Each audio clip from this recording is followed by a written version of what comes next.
Hello friends, welcome to शिक्षक prep. तो friends, आप जानते हैं हम सीटेट के सारे प्रीवियस ईयर क्वेश्चन को सॉल्व कर रहे हैं। तो आज की क्लास में जो है हम देखेंगे मैथ्स पेडागोजी के प्रीवियस ईयर क्वेश्चन। और फ्रेंड्स देखिए, सारे सब्जेक्ट के पीवाईक्यूज हमारे चल रहे हैं। चैनल पर अलग अलग प्लेलिस्ट बनी है सब्जेक्ट वाइज।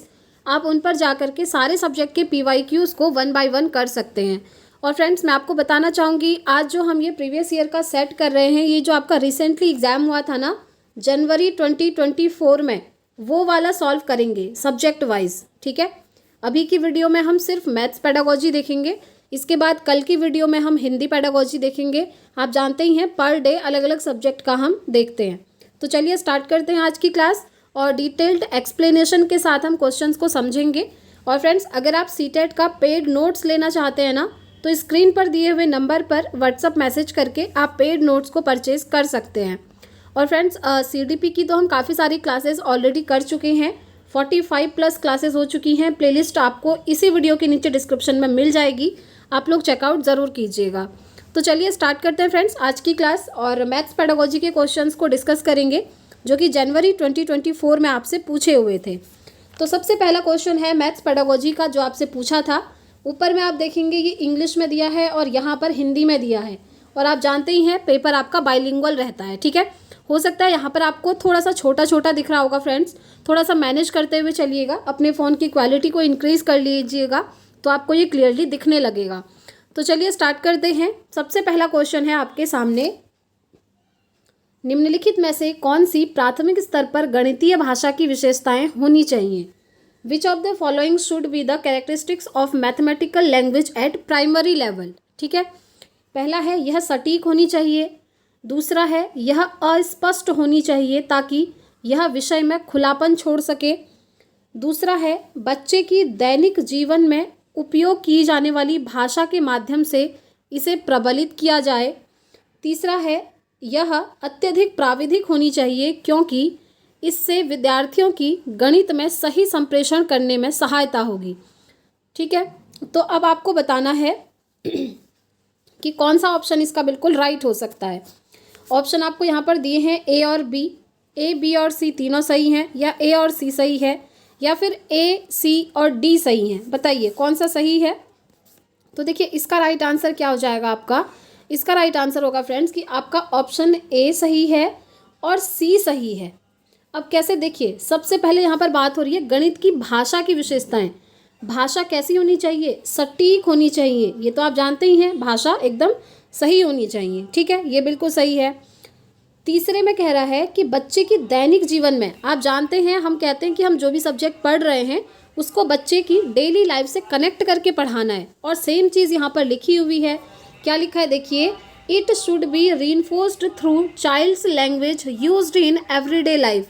ये तो बहुत ही अच्छा एक पॉजिटिव वर्ड है, ये आप जानते ही हैं, क्योंकि हम कहते हैं बच्चों को जब पढ़ाना है तो उसकी डेली लाइफ से कनेक्ट करते हुए पढ़ाइए, ताकि एक कनेक्टिविटी बनी रहेगी और उसको समझ में भी अच्छे से आता है। ठीक है, तो इसीलिए ऑप्शन ए और सी यहाँ पर सही हो जाएंगे। बाकी ये कह रहा है अस्पष्ट होनी चाहिए। देखिए, अस्पष्ट नहीं होनी चाहिए बल्कि स्पष्ट होनी चाहिए, इसलिए ये बाहर हो जाता है। ये कह रहा है अत्यधिक प्राविधिक होनी चाहिए, मतलब हाईली टेक्निकल होनी चाहिए। तो अगर हाईली टेक्निकल होगी तो प्राइमरी लेवल पर बच्चा उसको कैसे समझेगा? आप खुद सोचिए, नहीं समझ सकता है ना। तो टेक्निकल यानी कि प्राविधिक नहीं होनी चाहिए, इसीलिए डी ऑप्शन भी हमारा एलिमिनेट हो जाता है। तो इस तरीके से ए और सी हमारे सही होंगे, जो कि हमको ऑप्शन थर्ड में दिख रहे हैं। तो इस क्वेश्चन का राइट आंसर क्या हो जाएगा? ऑप्शन थर्ड हो जाएगा। ठीक है, आई होप आप लोग समझ पा रहे होंगे। आगे बढ़ते हैं फ्रेंड्स नेक्स्ट क्वेश्चन की तरफ। नेक्स्ट क्वेश्चन आपसे पूछा हुआ है, कक्षा थर्ड के एक विद्यार्थी ने 26x5 को इस प्रकार से हल किया। देखिए, ऐसे हल किया है। ठीक है, अब देखिए, निम्नलिखित में से क्या दोहराना इस भ्रांति को सुधारने के लिए सबसे उपयुक्त होगा? बताइए। पहला है एक अंक की एक अंक से गुणा। दूसरा है पुनर्समूहीकरण की अवधारणा। तीसरा है पहाड़ों का प्रत्यास्मरण, या फिर एकैकी संगति। क्या होगा राइट आंसर? तो देखिए, यहाँ पर हो क्या रहा है, 26x5 को इस तरीके से मल्टीप्लाई किया जा रहा है। ठीक है, आप जानते हैं 5 6 कितना होता है? 30 होता है। 0 हो गया।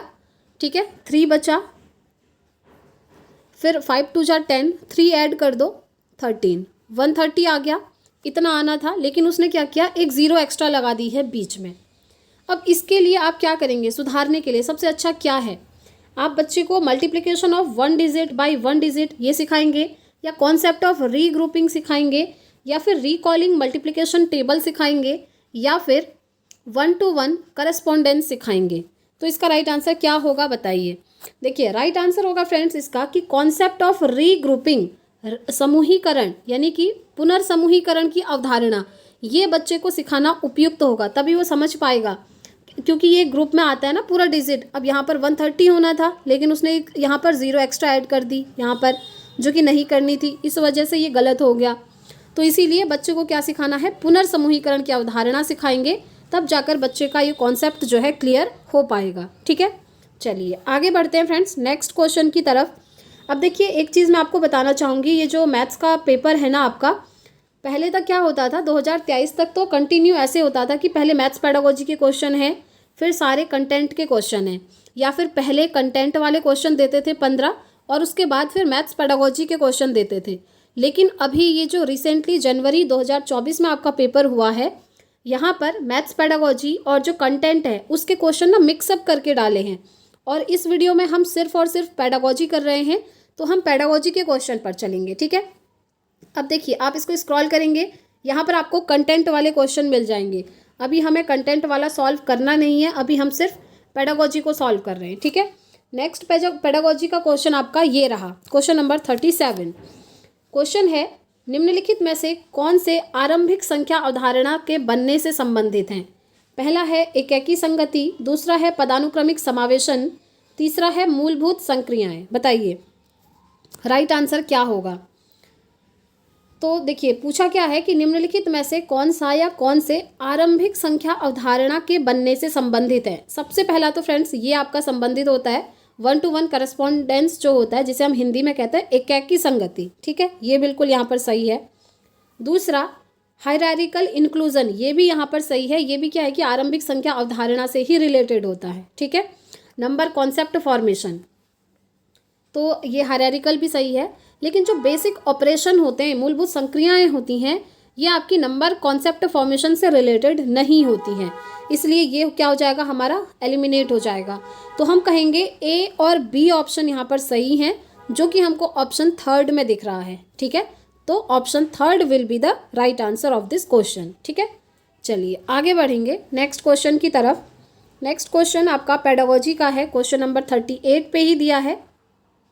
चलिए क्वेश्चन है गणित शिक्षण में संज्ञानात्मक संघर्ष के विचार के लिए निम्नलिखित में से कौन से कथन सबसे उपयुक्त होंगे। Cognitive conflict in teaching mathematics. ठीक है, यानी कि संज्ञानात्मक संघर्ष के विचार के लिए कौन से कथन उपयुक्त होंगे, बताइए। आप देखिए आपको कौन से सही लग रहे हैं। पहला है संज्ञानात्मक संघर्ष के प्रति बच्चों को सुगम्य बनाने के शिक्षक के विचारपूर्ण प्रयासों से उनकी गणितीय समझ को बढ़ावा मिल सकता है। बिल्कुल सही बात है ये आप जानते हैं, है ना, टीचर से ही तो उनको क्या मिलेगा, गणितीय समझ मिलेगी।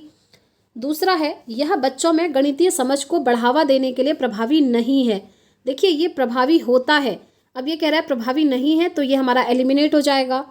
नेक्स्ट क्वेश्चन देखिए, नेक्स्ट ऑप्शन देखिए, संज्ञानात्मक संघर्ष से बचना चाहिए क्योंकि इससे बच्चे भ्रमित होते हैं। जी नहीं, संज्ञानात्मक संघर्ष क्या होता है, संज्ञान, मैंने आपको हमेशा बताया संज्ञान मतलब आपका दिमाग, आपका ब्रेन। तो ब्रेन में जो भी संघर्ष चल रहा है उससे क्या करना चाहिए, ओवरकम करना है। वो क्यों चल रहा है उसको समझना है, ना कि उससे बचना है। अगर आप बचेंगे तो कॉन्फ्लिक्ट बढ़ते रहेंगे। ठीक है, और कह रहा है ये बच्चों को भ्रमित करते हैं, नहीं भ्रमित नहीं करते हैं। तो इसीलिए बी और सी ऑप्शन हमारे हो जाएंगे एलिमिनेट, और राइट आंसर क्या हो जाएगा, ऑप्शन ए। अब देखते हैं ऑप्शन ए हमें कौन से ऑप्शन में दिया है। इसमें भी नहीं है, इसमें भी नहीं है, ये रहा ऑप्शन ए।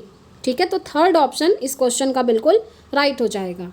चलिए आगे बढ़ते हैं नेक्स्ट क्वेश्चन की तरफ। क्वेश्चन आपके सामने है, which aspect of evaluation is used when a teacher ensures that test made by her fulfills the objectives and criteria of the test. यानी कि जब शिक्षिका यह सुनिश्चित करती है कि उसके द्वारा बनाया गया टेस्ट उस टेस्ट के उद्देश्य और कसौटी को पूरा करते हैं, तो यह मूल्यांकन के किस पक्ष का उपयोग किया गया है यहाँ पर, बताइए। वैलिडिटी वैधता, या फिर व्यावहारिकता प्रैक्टिकलिटी, या फिर रिलायबिलिटी विश्वसनीयता, या फिर कंसिस्टेंसी सुसंगति। देखिए एक चीज़ हमेशा ध्यान रखना है, अगर कोई चीज़ जिस चीज़ के लिए बनाई गई है उस चीज़ का वो परीक्षण कर पा रही है तो हम कहेंगे वो चीज़ क्या है, वैलिड है। ठीक है, जैसे टीचर ने कोई टेस्ट बनाया और वो टेस्ट जो है उसके उद्देश्य और कसौटी को पूरा कर रहा है, मतलब उसमें वो यूज़फुल है, जिस चीज़ के लिए बनाया गया है उस चीज़ में वो बिल्कुल काम आ रहा है, तो हम क्या कहेंगे, वो आपका क्या है, टेस्ट वैलिड है, यानी कि वैध है। ठीक है, ध्यान रखना है, इसीलिए फर्स्ट ऑप्शन इसका बिल्कुल राइट हो जाएगा। चलिए आगे बढ़ते हैं नेक्स्ट क्वेश्चन की तरफ। ये आपके कंटेंट वाले हैं, हम सिर्फ पेडागोजी देख रहे हैं। नेक्स्ट पेडागोजी का क्वेश्चन आपका ये रहा, question number 43। Which of the following statement is least appropriate for encouraging mathematical learning. निम्नलिखित में से कौन सा कथन गणितीय अधिगम को प्रोत्साहित करने के लिए सबसे कम उपयुक्त है। देखिए क्वेश्चन अच्छे से पढ़ना है, सबसे कम उपयुक्त आपको बताना है। ठीक है, पहला है, असफलता का अर्थ यह नहीं होता कि विद्यार्थी गणित नहीं कर सकते। ये तो उपयुक्त है बिल्कुल, क्योंकि अगर हम कोई भी काम करते हैं तो स्टार्टिंग में उसमें हम असफल हो सकते हैं, हमसे मिस्टेक होती है। अब इसका मतलब ये नहीं है कि हम उस काम को कर ही नहीं सकते। फॉर एग्जाम्पल, अगर जैसे आप बाइक चलाना सीख रहे हैं, आपको पहले नहीं आता है, हो सकता है एक दो बार आप बाइक से गिरे हों, छोटा मोटा एक्सीडेंट हुआ हो, इसका मतलब ये तो नहीं है कि आप बाइक चलाना अब सीख ही नहीं पाएंगे। उसी से तो आप सीखते हैं, असफल होने के बाद ही हम चीज़ों को सीखते हैं। ये तो हमारा सबसे ज़्यादा उपयुक्त है, लेकिन ये कह रहा है कम उपयुक्त कौन सा है। दूसरा है, सभी गणित सीख सकते हैं। ये भी बिल्कुल सही है, गणित सभी सीख सकते हैं। नेक्स्ट है, गणित अधिगम जेंडर विशिष्ट नहीं है। जी हाँ, mathematical learning is not gender specific, मतलब इसमें जेंडर का कोई रोल नहीं है कि ये मेल है ये फीमेल है, मेल सीख सकते हैं फीमेल नहीं सीख सकती, या फिर फीमेल ही मैथ को सीखेगी मेल नहीं सीख सकते, तो ये जेंडर स्पेसिफिक नहीं होता है। ठीक है, ये भी बिल्कुल सही है यहाँ पर। लास्ट है, अंतर्ज्ञान को हतोत्साहित करना चाहिए क्योंकि यह गणितीय विचारों को विकसित करने में बाधा डालता है। देखिए ऐसा नहीं होता है, यही आपका राइट आंसर होगा, क्योंकि सबसे कम उपयुक्त कौन सा है आपसे पूछा है। आपके अंदर जो भी ज्ञान होता है फ्रेंड्स, उसको कभी भी हतोत्साहित नहीं करना है, बल्कि उसको प्रोत्साहित करना चाहिए। और ये गणितीय विचारों को विकसित करने में बाधा नहीं डालता, बल्कि गणितीय विचारों की जो समझ होती है वो हमारी ज़्यादा बढ़ती है इससे। ठीक है, तो इसीलिए ये हमारा सही नहीं है और ये राइट आंसर हो जाएगा, क्योंकि सबसे कम उपयुक्त आपसे पूछा हुआ था। तो option 4 will be the right answer. चलिए आगे बढ़ते हैं। और फ्रेंड्स, ये जो आप पेपर देख रहे हैं ना मैथ्स पेडागोजी का, ये मुझे काफ़ी ईजी लगा। ये जो रिसेंटली आपका हुआ है जनवरी 2024 का ही हम कर रहे हैं, और ये काफ़ी ईजी लगा अदर पेपर के कंपैरिजन में। आप लोगों को भी लग रहा होगा, क्योंकि यहाँ पर ना कॉमन सेंस वाली चीज़ें इन्होंने ज़्यादा पूछी हुई हैं इस बार। ठीक है, चलिए आगे बढ़ते हैं नेक्स्ट क्वेश्चन की तरफ। अब देखते हैं क्वेश्चन नंबर 45, ये रहा आपका पेडागोजी का। ठीक है, जो कि पूछा है नेशनल एजुकेशन पॉलिसी NEP 2020, जो कि मैं आपको हर वीडियो में बोलती भी हूँ, चाहे हम CDP की क्लास कर रहे हों, हिंदी कर रहे हों, EVS हो, मैथ्स हो, कोई भी क्लास हो, मैं आपको हमेशा बोलती हूँ ये जो NEP 2020 है इसे आप ज़रूर से पढ़ें, क्योंकि ये सिर्फ मैथ्स पेडागोजी में ही नहीं, बल्कि ये आपका हिंदी में भी इससे बहुत सारे क्वेश्चन पूछे हुए हैं, इससे आपको इंग्लिश में भी बहुत सारे क्वेश्चन देखने को मिलते हैं, और CDP में तो ये फेवरेट ही है। आप देख ही पा रहे हैं, क्योंकि डेली हम PYQs कर रहे हैं, और अगर आप लोग डेली मुझे फॉलो कर रहे होंगे सीरीज़ को, तो आप देख पा रहे होंगे कि NEP 2020 कितना इंपॉर्टेंट टॉपिक है आपका। ठीक है, चलिए क्वेश्चन पे चलते हैं। According to NEP 2020 assessment of learners include, राष्ट्रीय शिक्षा नीति 2020 के अनुसार शिक्षार्थियों का आकलन डैश को शामिल करता है। किस चीज़ को शामिल करता है ये पूछा है। पहला है संज्ञानात्मक और भौतिक आयाम को, दूसरा है संज्ञानात्मक भावात्मक और मनोगत्यात्मक आयाम को, तीसरा है संज्ञानात्मक सामाजिक और आध्यात्मिक आयाम को, और चौथा है भौतिक और मनोवैज्ञानिक आयाम को। Cognitive and physical domain, cognitive affective psychomotor domain, cognitive social spiritual domain, या फिर फिजिकल एंड साइकोलॉजिकल डोमेन। बताइए शिक्षार्थियों का आकलन किस किस चीज़ को शामिल करता है, यानी कि जब हम बच्चों का असेसमेंट करते हैं तो किस किस पक्ष का जो है असेसमेंट किया जाता है। तो सिंपल सी चीज़ है, बच्चे के ओवरऑल एस्पेक्ट का यहाँ पर असेसमेंट किया जाता है अकॉर्डिंग टू 2020।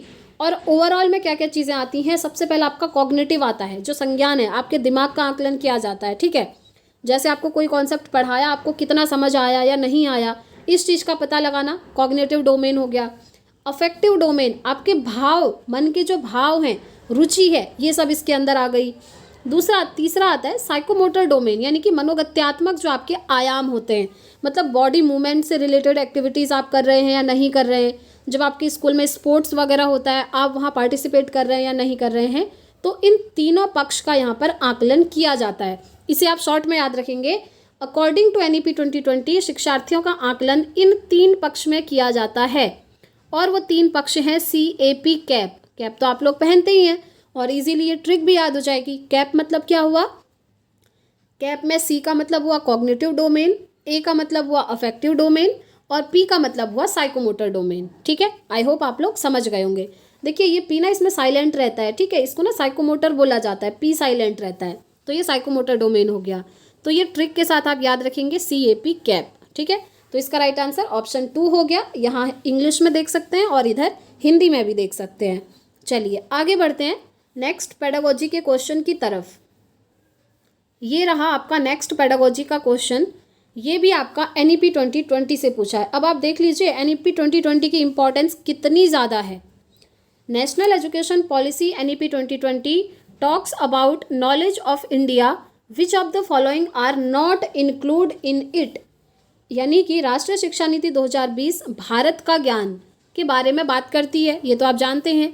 तो निम्नलिखित में से क्या इसमें सम्मिलित नहीं है, कौन सी चीज़ इंक्लूड नहीं है, ये आपको बताना है। चलिए ऑप्शन देखते हैं। पहला है आधुनिक भारत के प्रति प्राचीन भारत का ज्ञान और उसका योगदान, ये तो ठीक है, इस चीज़ की तो ये बात करती है, इसमें ये इंक्लूड है, तो ये इसका आंसर नहीं होगा क्योंकि पूछा है कौन सा सम्मिलित नहीं है। ठीक है, दूसरा है विभिन्न विषयों जैसे गणित, खगोल विज्ञान, चिकित्सा, कृषि इत्यादि के हिस्से के रूप में आदिवासी ज्ञान, अधिगम के स्वदेशी और पारंपरिक तरीके, ये भी बिल्कुल सही है, इन सारी चीज़ों को इसमें इंक्लूड करा गया है। नेक्स्ट है सांस्कृतिक आदान प्रदान कार्यक्रमों के हिस्से के रूप में विभिन्न राज्यों का ब्यौरा, जी हाँ, ये भी इसमें इंक्लूड है। नेक्स्ट है विद्यार्थियों के ज्ञान में वृद्धि के आकलन के लिए औपचारिक परीक्षाएं, देखिए ये यहाँ पर इंक्लूड नहीं होगा क्योंकि औपचारिक परीक्षाएं क्या होती हैं, जो सिर्फ और सिर्फ बच्चे की जैसे स्कूल में करवाई जाती हैं या कॉलेज वगैरह में होती हैं, मतलब स्कूल के बाहर उसकी आप जो है आकलन कर ही नहीं सकते। इसका मतलब ये है औपचारिक चीज़ें क्या होती हैं जो हम केवल स्कूल कॉलेज से लेते हैं, और अनौपचारिक में क्या आती हैं, स्कूल कॉलेज, आप घर में बैठे हैं, आप स्पोर्ट्स कर रहे हैं, आप टीवी देख रहे हैं, कहीं से भी कर सकते हैं, वो अनौपचारिक होता है। ठीक है, तो ये बात कर रहा है सिर्फ और सिर्फ औपचारिक की, तो इसीलिए ये यहाँ पर सही नहीं होगा। ठीक है, सिर्फ औपचारिक परीक्षाएं ऐसा नहीं है, तो इसीलिए ये राइट आंसर हो जाएगा क्योंकि ये इसमें सम्मिलित नहीं है। ठीक है, चलिए आगे बढ़ते हैं नेक्स्ट क्वेश्चन की तरफ। नेक्स्ट आपका जो पेडागोजी का क्वेश्चन है, क्वेश्चन नंबर 50, ये भी पेडागोजी का है। ठीक है, देख लेते हैं। निम्नलिखित में से कौन सा मॉडल शुरुआती कक्षा के शिक्षार्थियों में इकाई, दहाई और सैकड़े के संबंध के बारे में अवधारणात्मक समझ विकसित करने के लिए सबसे कम उपयुक्त है। Which of the following model is least appropriate to develop the conceptual understanding regarding the relationships of ones, tens and hundreds in early grade learners? बताइए कौन सा सबसे कम इम्पॉर्टेंट है, बस ये पूछा है आपसे। जब आप बच्चे को इकाई, दहाई और सैकड़े के संबंध के बारे में अवधारणात्मक समझ विकसित करने के लिए सबसे कम उपयुक्त, ये भी ध्यान रखना, यहाँ पर पूछा है प्राइमरी लेवल पर। ठीक है, चलिए पहला है डाइन्स ब्लॉक, दूसरा है मनी यानी कि मुद्रा, तीसरा है अबेकस और चौथा है प्लेस वैल्यू चार्ट। तो आप जानते होंगे फ्रेंड्स, डाइन्स ब्लॉक ये तो इम्पॉर्टेंट है, मनी भी आप इम्पॉर्टेंट है, गिनतारा अबेकस भी इम्पॉर्टेंट है, ये सब मैंने आपको इंस्ट्रूमेंट करवाए हैं, आपने नोट्स में देखा होगा। डाइन्स ब्लॉक है, अबेकस है। अबेकस कुछ इस तरीके से होता है, लकड़ी का एक बना हुआ, इसमें क्या होता है, गोल गोल मोती होते हैं, इन मोतियों की हेल्प से बच्चे को सिखाया जाता है इकाई, दहाई, सैकड़े का कॉन्सेप्ट। ठीक है, ये तीनों सही हैं, लेकिन सिर्फ आप चार्ट दिखा रहे हैं प्लेस वैल्यू का, स्थानीय मान का, तो ये यहाँ पर सही नहीं होगा क्योंकि ये जो 3 एक्टिविटीज़ है ना, इनमें तो बच्चा इन्वॉल्व है लेकिन इसमें वो खुद से इन्वॉल्व नहीं होता है क्योंकि सिर्फ और सिर्फ इसमें चार्ट शो किया जाता है। तो इसीलिए ये क्या होगा, आपका सबसे कम उपयुक्त होगा। तो इसीलिए 4th option will be the right answer. ठीक है, चलिए आगे बढ़ते हैं नेक्स्ट क्वेश्चन की तरफ। नेक्स्ट क्वेश्चन है आपके सामने, गणित के शिक्षण में विभिन्न प्रकार के तरीकों के लिए निम्नलिखित में से कौन सा सत्य नहीं है, कौन सा सत्य नहीं है पूछा है। ठीक है, चलिए देखते हैं सारे ऑप्शंस एक बार रीड करेंगे। पहला है, ऐसा बहुत बार होता है कि एक समस्या का समाधान करने के कई तरीके हों। ये तो बिल्कुल सही है। जैसे मैथ्स में क्या होता है, कोई एक प्रॉब्लम हमें दी गई है तो उसका सॉल्यूशन निकालने के बहुत सारे तरीके होते हैं, ये तो ठीक है। नेक्स्ट है, यह बच्चे के अधिगम में बाधा डालता है क्योंकि यह भ्रम की अगुवाई करता है। जी नहीं, ये बाधा नहीं डालता है। देखिए, अलग अलग प्रकार से अगर आप चीज़ों को सीख रहे हैं तो ये बाधा थोड़ी डालेगा। आपके दिमाग का डेवलपमेंट और अच्छे से होगा क्योंकि आप एक प्रॉब्लम के सॉल्यूशन निकालने के अनेक तरीके सीख पाएंगे। तो ये नेगेटिव थोड़ी है, ये तो पॉजिटिव है। लेकिन ये कह रहा है बाधा डालते हैं, तो ये हमारा गलत हो जाएगा। नेक्स्ट है, इस तरह के विकल्प प्रस्तुत करने से बच्चों को उस उपागम का अन्वेषण करने और उपयोग करने का अवसर मिलता है जो उनके लिए सबसे स्वाभाविक और आसान हो। जी हाँ, अन्वेषण करना मतलब होता है खोजबीन करना, नए नए अवसर बच्चों को मिलना। ये तो बिल्कुल सही है क्योंकि विभिन्न प्रकार के तरीके अगर आप सीख रहे हैं तो ये बहुत अच्छी बात है। नेक्स्ट है, एक स्कूली गणित को एक ही सही उत्तर होने की परंपरा से मुक्त करने के लिए इम्पॉर्टेंट है। बिल्कुल सही बात है। जैसे एक प्रॉब्लम है, उसका सिर्फ एक ही सॉल्यूशन आप निकाल रहे हैं, इस चीज़ से ये मुक्त करता है। ये बिल्कुल सही बात है, ठीक है। इसमें क्या होता है, एक प्रॉब्लम के अनेक सॉल्यूशन निकलते हैं। तो इसका राइट आंसर क्या होगा, कौन सा सत्य नहीं है पूछा है, तो सेकंड वाला सत्य नहीं है। सिंपल, आप कहेंगे सेकंड ऑप्शन इसका राइट हो जाएगा, ठीक है। चलिए आगे बढ़ते हैं नेक्स्ट क्वेश्चन की तरफ। क्वेश्चन नंबर 53, ये भी आपका पेडागोजी का ही है। विच of the following statement is most appropriate. आपको मोस्ट अप्रोप्रिएट कौन सा लग रहा है ये बताना है। निम्नलिखित में से कौन सा कथन सबसे अधिक उपयुक्त है। पहला है, गणित की लैब ज़रूरी है क्योंकि यह क्रियाशील गतिविधियों का अवसर प्रदान करती है। जी हाँ, ये तो बिल्कुल सही है। लैब होनी चाहिए स्कूल में। इससे क्या होता है, बच्चे लैब में जाते हैं और खुद से एक्टिविटीज़ करते हैं, गतिविधि करते हैं। और जहाँ भी बच्चों को खुद से एक्टिविटीज़ करने का मौका मिले वो बेस्ट होता है क्योंकि वो चीज़ बच्चे को ना हमेशा याद रहती है, ठीक है। नेक्स्ट है, चार्ट्स गणित की कक्षा में एक प्रभावी शिक्षण अधिगम सामग्री है। ये भी है, लेकिन इससे ज़्यादा उपयुक्त है लैब का होना क्योंकि वहाँ पर बच्चे खुद एक्टिव होते हैं। नेक्स्ट है, शिक्षण अधिगम सामग्री का उपयोग गणित की कक्षा में विद्यार्थियों के अभ्यास का समय व्यय करता है। ऐसा नहीं है। विद्यार्थी गणित की कक्षा में पहेलियों में आनंद नहीं लेते, आनंद तो लेते हैं, ये भी गलत है। अब देखिए, ये दोनों सही हैं, लेकिन जो सबसे ज़्यादा इम्पॉर्टेंट हमको लग रहा है वो ऑप्शन 1 है क्योंकि यहाँ पर बच्चा खुद से गतिविधि कर रहा है, खुद से यहाँ पर क्या कर रहा है, हैंड्स ऑन एक्टिविटीज़ कर रहा है। और जहाँ भी आपको दिखे कि बच्चे को ऐसी अपॉर्चुनिटीज़ दी जा रही हैं जहाँ पर बच्चा हैंड्स ऑन एक्टिविटीज़ कर रहा है, खुद से क्रियाएँ कर रहा है, तो वो ऑप्शन आपका हमेशा राइट होता है, ध्यान रखिएगा। तो इसीलिए first option will be the right answer. चलिए आगे बढ़ते हैं अपने नेक्स्ट क्वेश्चन की तरफ। पेडागोजी का ये आपका कंटेंट वाला है। ये रहा आपका पेडागोजी का क्वेश्चन नंबर 55, ठीक है। कक्षा सेकंड में ये एक क्वेश्चन दिया बच्चे को, इसको हल करवाते हुए एक अध्यापिका ने स्पष्ट किया कि हमें 7 को 2 में से घटाना है और 2 छोटा है 7 से, ठीक है। इसलिए हमें 8 से एक उधार लेना पड़ेगा और तब हम 12 में से 7 को घटा कर पाएंगे। एक बच्चे ने अध्यापिका से पूछा, मैडम हम 8 से उधार क्यों ले रहे हैं, उधार लेना अच्छा नहीं होता। इस परिस्थिति में अध्यापिका को क्या करना चाहिए बताइए। वो सॉल्व करवा रही हैं बच्चों को और बच्चे क्या कह रहे हैं कि उधार लेना तो गलत बात है, हमें उधार नहीं लेना चाहिए। तो यहाँ पर टीचर उनसे क्या कहकर उनको समझाएंगी ये आपसे पूछा हुआ है, ठीक है। ये आपका क्वेश्चन नंबर 55। तो चलिए ऑप्शन पे चलते हैं।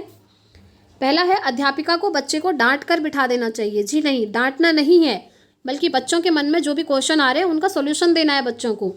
दूसरा है, अध्यापिका को उधार शब्द को बदलकर पुनर्समूहीकरण का उपयोग करना चाहिए और पुनर्समूहीकरण की प्रक्रिया दिखानी भी चाहिए। तीसरा है, अध्यापिका को बच्चे को कहना चाहिए कि घटाव की कलन विधि सीखने पर ध्यान दें, ऐसा नहीं। अध्यापिका को बच्चे के प्रश्न को नज़रअंदाज तो कभी नहीं करना है फ्रेंड्स, सॉल्यूशन निकालना है। और सॉल्यूशन कैसे निकलेगा, इस उधार वर्ड की जगह पर बोलना पड़ेगा पुनर्समूहीकरण का उपयोग करना। तो इससे क्या होगा, बच्चे इसको सीख पाएंगे और बच्चों के दिमाग में ये भी नहीं बैठेगा कि उधार लिया जा रहा है, ठीक है। तो इसीलिए second option will be the right answer. आगे बढ़ते हैं फ्रेंड्स नेक्स्ट क्वेश्चन की तरफ। क्वेश्चन नंबर आपका 57, ये रहा पेडागोजी का, आप देख सकते हैं। चलिए हिंदी में ही इसको हम देख लेते हैं।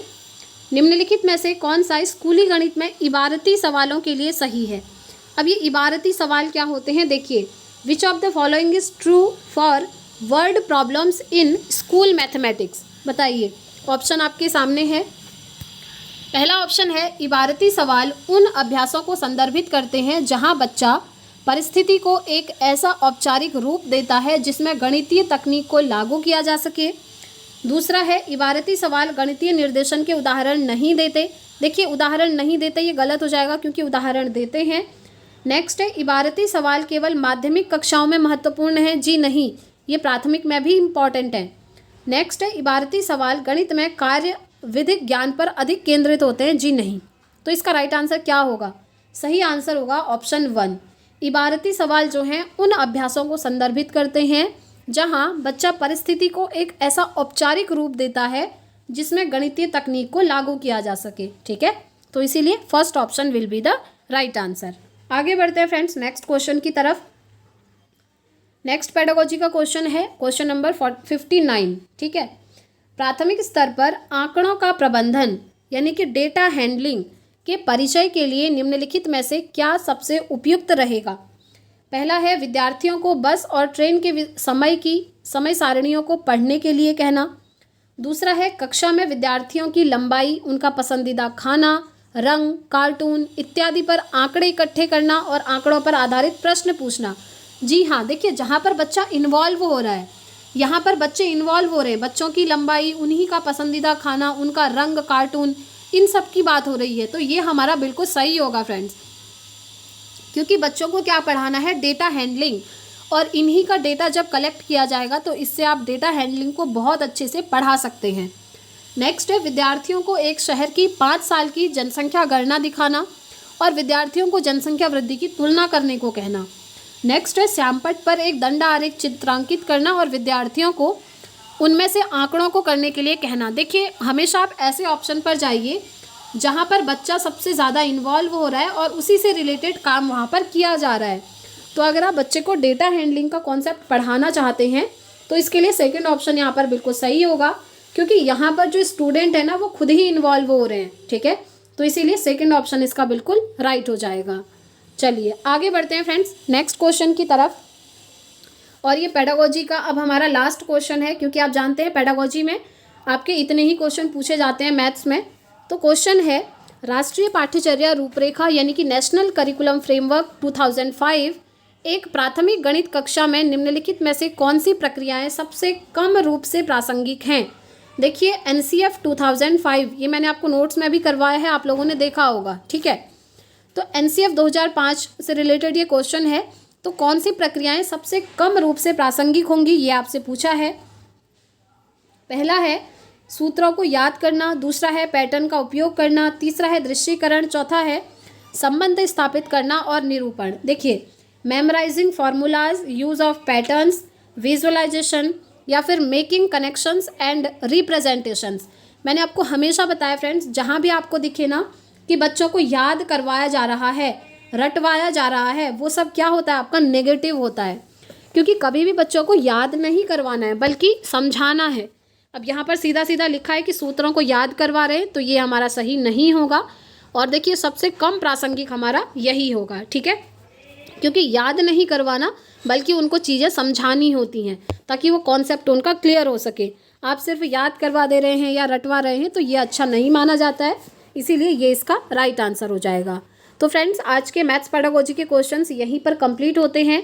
आई होप आपको वीडियो पसंद आई होगी फ्रेंड्स। वीडियो पसंद आई है तो प्लीज़ वीडियो को लाइक ज़रूर करें और ज़्यादा से ज़्यादा शेयर करें ताकि सभी स्टूडेंट्स जो हैं देख पाएँ। और फ्रेंड्स कमेंट करके अपना स्कोर ज़रूर बताइएगा, क्योंकि आज का जो पेपर है ना, ये जो जनवरी में पूछा हुआ था, ये कंपैरेटिवली अदर पेपर्स के मुझे थोड़ा सा इजी लगा। तो आप लोग कमेंट करके एक बार स्कोर ज़रूर शेयर कीजिएगा। साथ ही साथ फ्रेंड्स आप हमें टेलीग्राम पर ज्वाइन कर सकते हैं, लिंक आपको डिस्क्रिप्शन बॉक्स में दिया हुआ है। वहाँ पर आपको सारी इंपॉर्टेंट चीज़ें जो हैं शेयर करी जाती हैं। तो आज की क्लास में इतना ही रखते हैं फ्रेंड्स। अब हम मिलते हैं कल अपनी नेक्स्ट क्लास के साथ इवनिंग में इसी टाइम पर। Thanks for watching.